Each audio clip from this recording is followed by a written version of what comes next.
Juliette Marie Boissière, bonjour. Vous êtes Bonjour Julie. conseillère en orientation scolaire au sein du réseau Ton Avenir. Vous travaillez à Saintes, c'est en Charente-Maritime, mais ce n'est pas la seule casquette que vous avez. Oui, je suis également coach certifiée. Je fais de l'accompagnement professionnel ainsi que de la formation. Et avant cela, j'ai été formatrice en centre de formation pour apprentis et développeur de l'apprentissage. Donc, évidemment, l'alternance, c'est quelque chose qui vous parle, c'est un sujet que vous maîtrisez, que vous connaissez bien. Et aujourd'hui, pour cette vidéo, on a décidé en fait de vous faire parler, de donner des conseils finalement, des arguments, hein, les 5 arguments qu'un alternant peut mettre en avant lors d'un entretien d'embauche dans sa future entreprise d'accueil. C'est quoi les avantages pour un recruteur de prendre quelqu'un en alternance? Eh bien, vous allez nous en parler tout de suite. Oui, eh bien, premièrement, ça va être de renforcer une équipe. C'est-à-dire qu'on peut recruter de nouvelles personnes au sein de son entreprise et elles vont avoir un regard extérieur, nous apporter des choses et puis enfin, compléter ce qu'on peut faire au quotidien. Quand il y a des nouvelles choses qui peuvent être sur des référentiels, par exemple, quand on est sur un BTS, bah, on va avoir la partie digitalisation. Si l'entreprise elle n'est pas du tout digitalisée, ben, le jeune il va apporter des choses Bien sûr. sur la façon de travailler avec les réseaux sociaux. Enfin voilà, il y a plein de choses qui peuvent être réalisées pour améliorer au quotidien bah, des choses dans l'entreprise et donc renforcer l'équipe actuelle. C'est vrai que le regard neuf, c'est très important, hein. Souvent, bah, ce sont des gens qui étudient, donc qui ont moins de 26 ans, donc des gens, plus jeunes parfois que les gens qui sont en entreprise et c'est vrai que c'est important d'avoir ce regard extérieur et cette un peu cette fraîcheur, si je puis dire. Tout à fait. Le deuxième argument qu'on peut mettre en avant, Pas des moindres. c'est l'avantage, de bénéficier d'une aide financière. C'est-à-dire qu'on peut avoir une subvention de l'État pour l'embauche d'un apprenti et donc là, le gouvernement a continué, cette aide à l'embauche. Notamment, elle va être reconduite jusqu'en 2027 puisque, l'État s'est fixé d'aller jusqu'à 1 million d'apprentis par an pour 2027. Donc c'est quelque chose qui va aller vraiment, dans la continuité de ce qui a été fait, jusqu'à présent. Oui, c'est un chiffre qu'on va probablement atteindre en effet, parce qu'on l'a vu, cette aide à la ces aides à l'embauche, elles ont vraiment favorisé la signature de contrats, en alternance et c'est une bonne chose.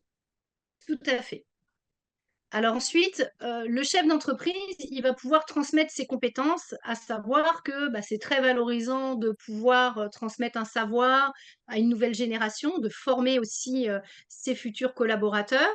Ensuite, on va avoir le recrutement de futurs salariés, c'est-à-dire qu'on est, comme, une présélection, si vous voulez. En général, on pourrait passer, par un cabinet de recrutement pour recruter, ses salariés. Bah, le fait de prendre un apprenti, en amont, ben, on a, justement, formé, à ces outils et donné une culture d'entreprise, pendant 1 an, 18 mois, voire 24 mois, pour pouvoir, transmettre tout ça et c'est clair que, ben, ça permet de voir si on continue et on bascule sur un contrat, à plus longue durée, donc sur un CDI, par la suite. Donc ça peut être, justement cette façon de recruter, un futur salarié C'est ce et qui se dit enfin souvent, hein, que l'alternance est finalement un tremplin ou un sas de pré-recrutement pour les entreprises, d'avoir tout à quelqu'un fait. pendant, comme vous disiez, 1 an, 18 mois, 2 ans, pour pouvoir voir si la personne est adéquate et la recruter, c'est l'idéal. C'est ça et ensuite, enfin, le dernier avantage, bah, c'est aussi remplir la part de la responsabilité sociale, d'une entreprise parce que, bah, on va contribuer à la formation et à l'employabilité des jeunes. Donc ça, c'est très important donc ces 5 arguments, fonctionnent très bien, auprès des recruteurs. Donc il ne faut pas, hésiter, à en parler. Est-ce que les recruteurs, ils ont enfin, alors ça va dépendre du type d'entreprise, j'imagine, mais est-ce qu'il y en a qui connaissent mal finalement l'alternance? Les grandes entreprises, oui, elles le savent, mais voilà, est-ce que ça fait pas un petit peu, je vous apprends la vie, hein, pardon, l'alternant qui donne les bons arguments, aux recruteurs en face?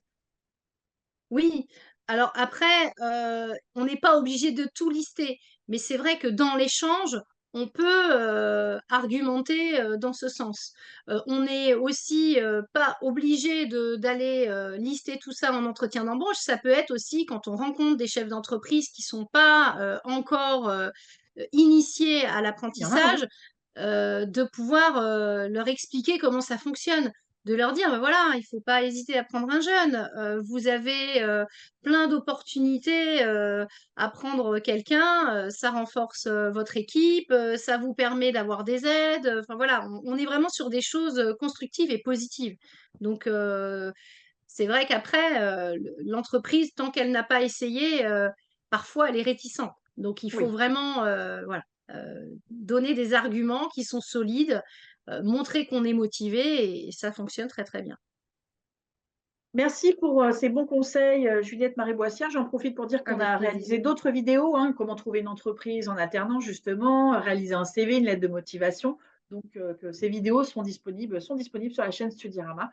Donc, tous ceux qui cherchent une alternance, eh bien, Juliette Marie-Boissière, voilà, a écrit pour nous et tourné pas mal de vidéos intéressantes sur le sujet. Merci beaucoup. À bientôt. Merci Julie, à bientôt.